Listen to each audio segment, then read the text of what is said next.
Bismillahirrahmanirrahim. Assalamualaikum warahmatullahi wabarakatuh.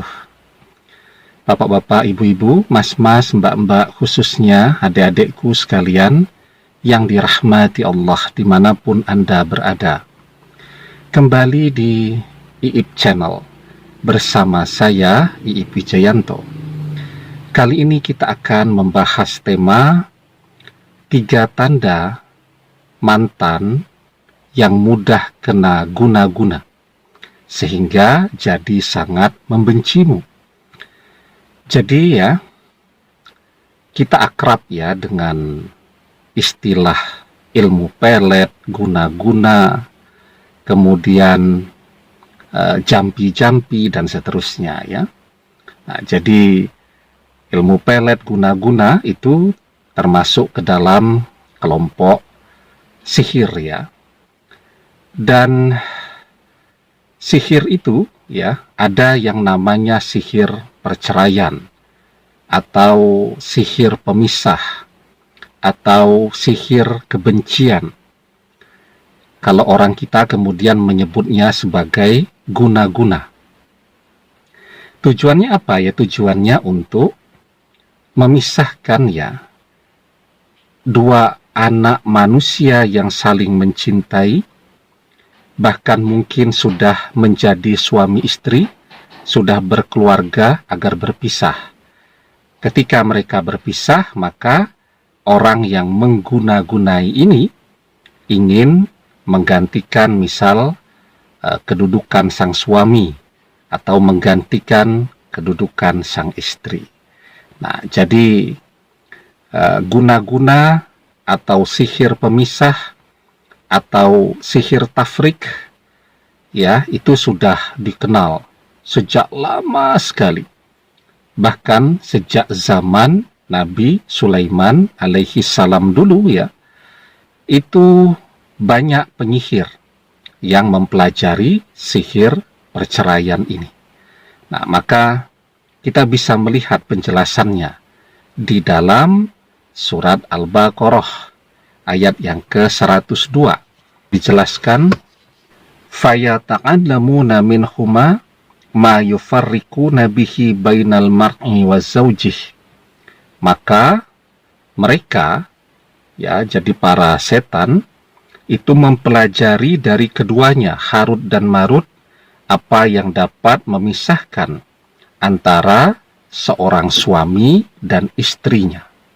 Ya, nah itu yang namanya sihir pemisah atau sihir tafrik atau guna-guna, walaupun guna-guna itu juga mungkin lebih luas ya. Nah, jadi ya, ketika mantan sangat membenci kita, bisa jadi ya karena dia diguna-gunai oleh orang ketiga yang saat ini sedang bersama mantan atau merebut mantan dari kita. Jadi kenapa bisa demikian ya? Karena memang mantan ini memiliki kepribadian yang mudah untuk terkena guna-guna. Ya. Jadi tandanya yang pertama ya, mantan ini adalah orang yang ibadahnya malas atau bahkan sama sekali tidak pernah beribadah, atau kalaupun beribadah, ya beribadahnya itu cepat sekali. Artinya apa? Ibadahnya itu tidak meresap ke hatinya. Ibadahnya itu tidak tercermin hasilnya pada sikap, sifat, perkataan, dan seterusnya. Ya, nah, jadi mantan ini adalah orang yang malas dan jauh dari mengerjakan ibadah. Maka mudahlah dia untuk terkena sihir tafrik tadi.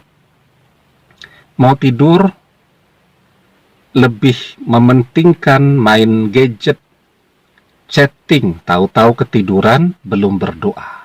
Ya, mau makan, langsung makan, tidak pernah berdoa. Nah, sehingga jauh sekali dari doa, jauh dari ibadah. Nah, orang-orang yang seperti ini adalah orang yang mudah terkena guna-guna, terkena pelet, dan seterusnya tadi. Nah, Kemudian yang kedua, mantan ini adalah orang yang emosinya labil, sulit ditebak, ya. Jadi tidak ada hujan, tidak ada angin, tiba-tiba marah. Begitu, ya. Lagi telepon, lagi chatting, enak-enak begitu kan, bercanda, tahu-tahu marah. Ya, jadi orang yang memiliki emosi yang labil. Walaupun kecenderungannya emosinya selalu tinggi. Jadi kalau kita bergaul dengan dia misal 10 jam, itu yang enak mungkin 3-4 jam. Yang 6 jam, ya cemberut, ngambek, atau kemudian marah-marah dan bertengkar. Nah, jadi emosinya sangat labil, ya. Kemudian yang ketiga, ya. Nah, ini yang paling penting nih. Tapi sebelum kita bahas lagi lebih jauh, jangan lupa yang belum subscribe untuk memencet tombol subscribe dan menyalakan lonceng notifikasi agar Anda selalu mendapatkan pemberitahuan video-video terbaru dari channel kesayangan kita ini. Dengan subscribe, doa-doa kita selalu terhubung sehingga kita selalu bisa berdoa bersama-sama, ya. Yang ketiga, basicnya, ya, atau fondasinya, mantan ini memang punya sifat kurang setia atau tidak setia. Ketika dia bertemu kita, bersama kita, itu mantannya sudah 12 orang, ya. Jadi suka gonta-ganti pasangan memang. Jadi memang karakternya, pembawaan lahirnya itu memang tidak setia. Ada kan orang yang gonta-ganti pasangan kan malu, ya. Misal pernikahan pertama gagal. Kemudian ketika akan menikah lagi, dia lebih memilih pernikahan yang sederhana, ya, tidak perlu dipasang di media sosial karena dia merasa malu kalau gonta-ganti pasangan. Tapi ada juga orang, ya, menikah pertama pesta besar-besaran, menikah kedua banyak orang tahu, menikah ketiga pesta lagi besar-besaran. Jadi dia bangga kalau selalu gonta-ganti pasangan. Nah, jadi basicnya memang sudah tidak setia.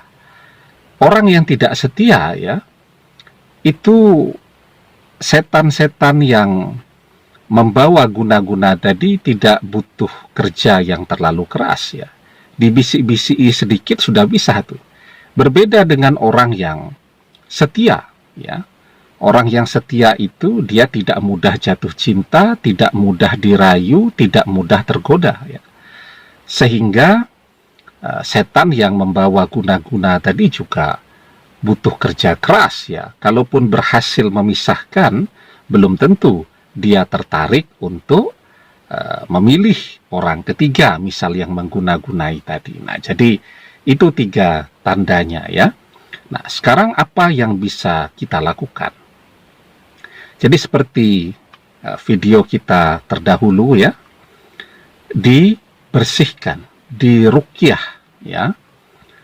Kalau tidak bisa ketemu langsung, dari jauh, ya. Nah, jadi bagaimana kalau minta bantuan dari para ahli ruqyah? Boleh saja, tidak apa-apa, ya. Tapi kalau misal tidak punya kenalan mereka dan seterusnya, paling tidak kita bisa melakukan ruqyah sendiri, ya. Belum bisa ngaji, tetap bisa melakukan ruqyah.